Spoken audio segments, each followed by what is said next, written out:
Meeting is now in session. We just had an executive session in conference room, and we are now in open session. Our first order of business, as for every school committee meeting, is public input. Is there anybody wishing to be heard tonight for public input? Okay. Seeing nobody. Our next, well, I see people, but I see nobody for public input. Our next agenda item is a student report. Tonight we have Adam Sperry. Adam? Hi. So at the high school, there's been a lot of stuff happening lately. Just this week, we had our SAD volleyball night. It was really successful. The Students Against Destructive Decisions held a volleyball tournament to raise money for their club. The junior class also had a dodgeball night this week, which was successful. At least I heard it was successful. Spring sports started last week. And there's a spring fling dance. It's going to be called April H for all grades. Just a few things that happened a few weeks prior to this. The World Quest team, which is kind of a group of individuals who took part in a competition where you're quizzed on current events and like world affairs, came in second place, which was really good. They competed against 13 different schools, and this is their first year competing, I think, so they did a really good job with that. On Wednesday, there's going to be an assembly for prom called Be a Parent, Not a Pal, about the dangers of drinking and driving in preparation for prom. Just this week, most of the college decisions are all out this week and into early April, so everybody should have heard back from their schools in the next few weeks and make their decisions, most of them by May. The course selections are still going on. I know the junior class, we did ours about a month ago, and then the sophomores and freshmen are still doing theirs, and those are all due by early April. There's a few other things. The Maskers Club competed in their semifinals at Drama Fest at Durfee High School in Fall River. Unfortunately, we didn't make it through, but we had a really good time and performed really well, so that was nice. The hockey team got an MIA Sportsmanship Award for the performance this season, and Eric Salkowski got a personal award from the Bruins for sportsmanship, so that was really good.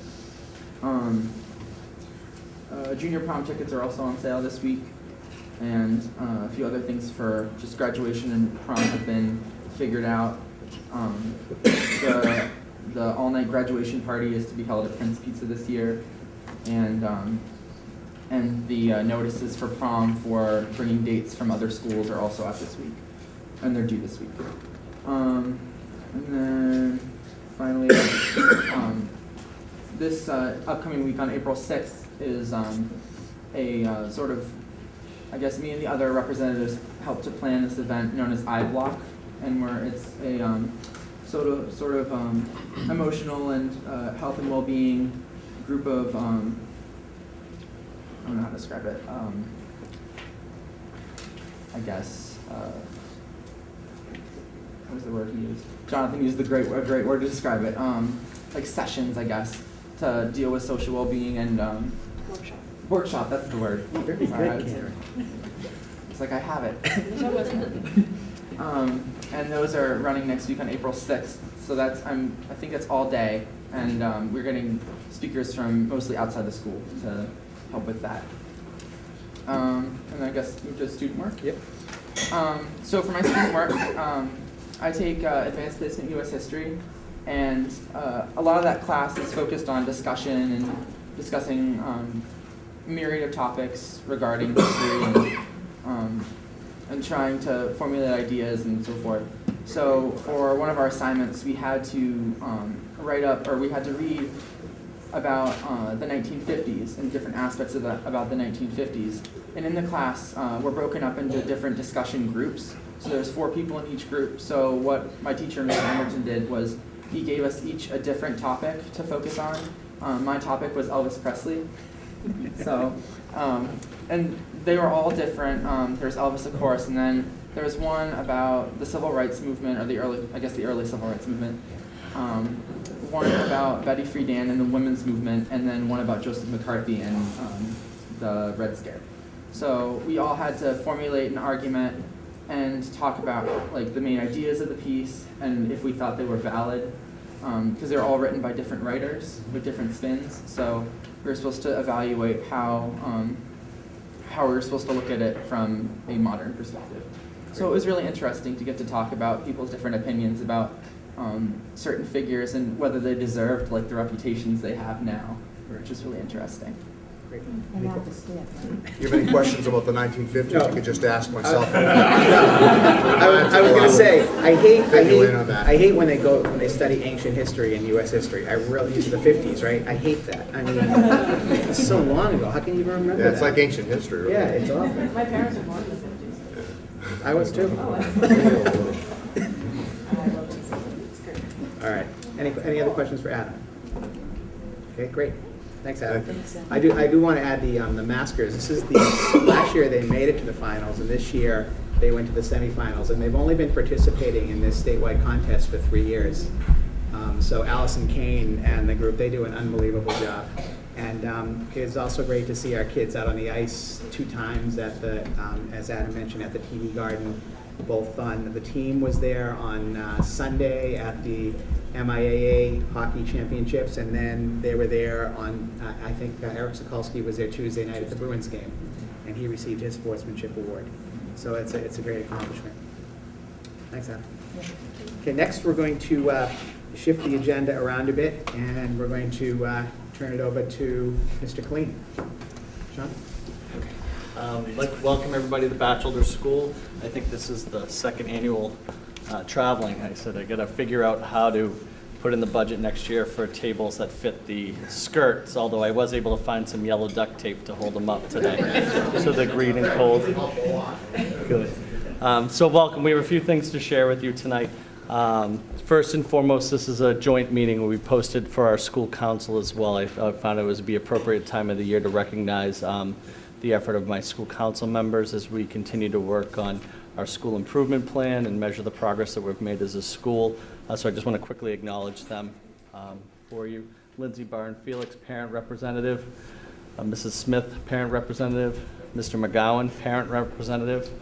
Ms. Stewart, first grade classroom teacher. Ms. Hydorn, school psychologist, school rep. Mrs. Hampoian is a parent representative. Betty Green is our community rep. She could not be with us tonight. And Mrs. Lister's behind me. She's on the school council as well as keying up some of these things. So I want to thank you all for the time that you invest in trying to help the Batchelder School become a better place for students.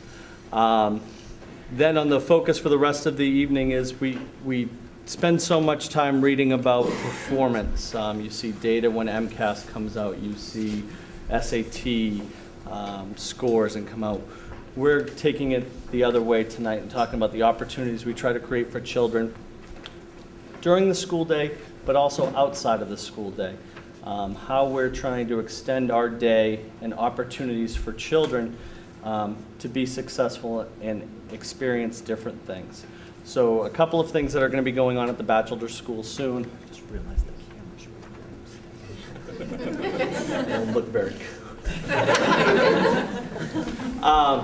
Is behind you, you have compliments of Mrs. Shaw, our art teacher, some work getting ready for our Fine Arts Night, which is May 5th, which is a whole school event for K to 5, where we display, every student will display at least 2 pieces of work at the school, and then we involve student performances as well. Children get to pick what they do with the work of Mrs. Lister and a few other professionals to sing, play instrument, dance, whatever it is they want to do and share with our community.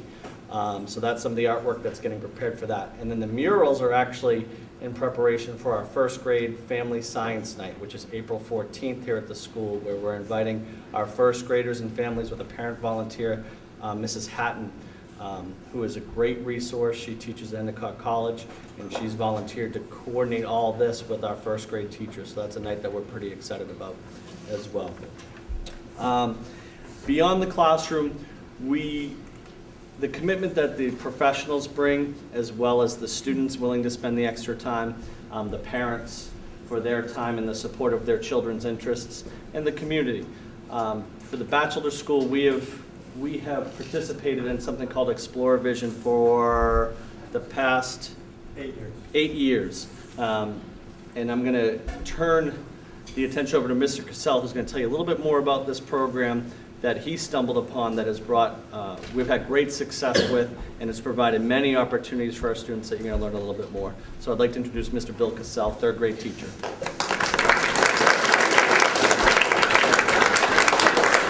I'm going to be extraordinarily brief. We started participating in the Toshiba National Science Teachers Association Explore Vision competition back in, I think, 2003.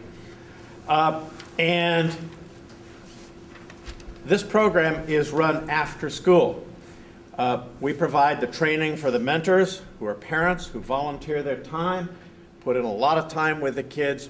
And this year we had 40 students, or 41 students, I believe, participating with fielding 11 teams.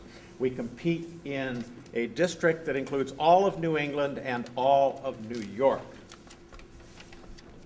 And once again, the teams on the field is a regional winner.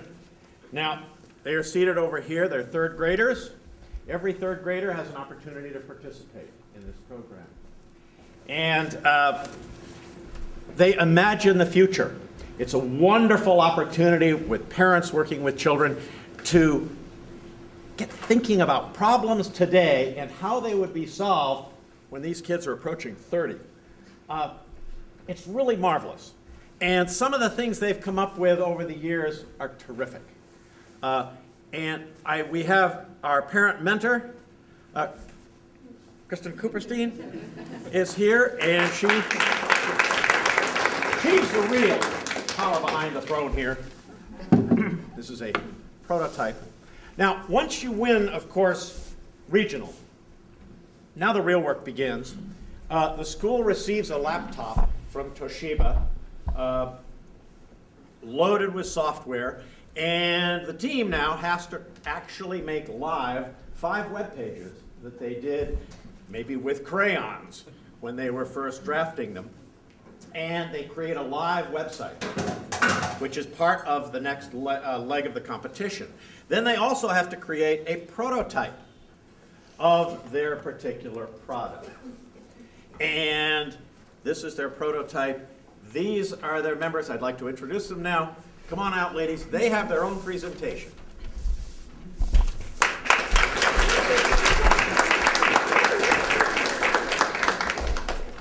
Hi, my name is Emily Cooperstein, and I'm from Miss Jackson's 3rd grade class. Since November, our team has been working on a project for the Explore Vision competition. It's been a lot of fun. Explore Vision asks students to think of a new technology that will exist 20 years in the future. Our team invented the NutriFridge, a refrigerator that monitors what food people eat throughout the day and makes suggestions on how to have a more nutritious diet. We hope that the NutriFridge will encourage healthy eating and good nutrition. In doing our project, we had to consider the history of the refrigerator, how the NutriFridge will work, and the good and bad effects that the NutriFridge could have in people's lives. We would like to share with you what we learned. First, Alana will tell you about the NutriFridge. Hi, my name is Alana Zarella, and I am in Mrs. Doe's 3rd grade class. According to the History Channel, the refrigerator is America's most used appliance. 99.5% of Americans' homes have one. Refrigeration is the most common form of food preservation today. The refrigerator allows families to store and eat fresh fruits, vegetables, meats, and dairy products. Without refrigerators, people would be throwing away leftovers and watching fresh food spoil. The NutriFridge improves upon existing refrigerators because it monitors, number 1, what food is in the refrigerator, number 2, the nutritional values of the food, number 3, what food is eaten by each person who uses the refrigerator. And number 4, it makes recommendations throughout the day about what foods people should eat to meet their daily nutritional needs. Today, some companies are developing smart refrigerators that can sense what products are being put into